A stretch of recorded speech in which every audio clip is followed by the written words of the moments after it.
Anand, one thing that is very clear is the fact that if you could just lower the volume there, but very, very important is Prime Minister Modi being at the center stage, leading the country at this point of time. And many say that the role that India particularly has, when it comes to diplomacy, we have, of course, a relationship with Russia, we have a relationship with the EU as well as European countries and the US. And it's been a very, very difficult balancing act which India has managed to walk over the past year or so. And perhaps to that extent, this particular summit has just highlighted the role that India could potentially play in the future as well.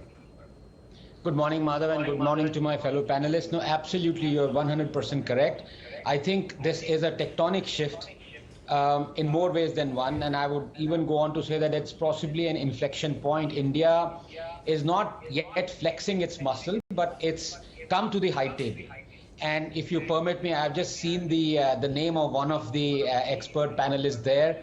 So can I just say it's bye-bye American Pie and hello Indian Chhole Bhature. Don McLean is there. But I mean, to come back to a couple of things that I'd like to talk upon specifically, because the other two panelists are experts in matters. They are experts, but especially in matters other than health and climate.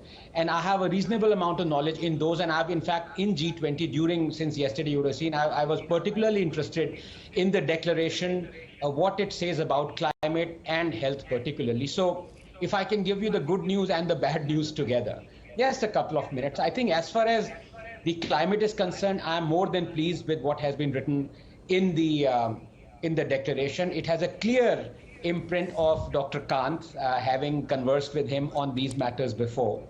And I think it's very good because finally the so-called global south is collectively flexing its muscle, at least on this climate issue, and it has coerced a lot of you can say concessions, that's possibly a negative connotation nowadays, from the West. Particularly because, as a developing country, we are also bearing a burden which is much more than what our share allows us to do. Specifically, let me quote one example. The greenhouse emissions per capita of United States are 20 tons. For India, it's 2 tons. And yet, we are the proud signatory to the Paris climate deal. America chickened out. So, we are doing what we can in our capacity as a developing nation that needs to grow.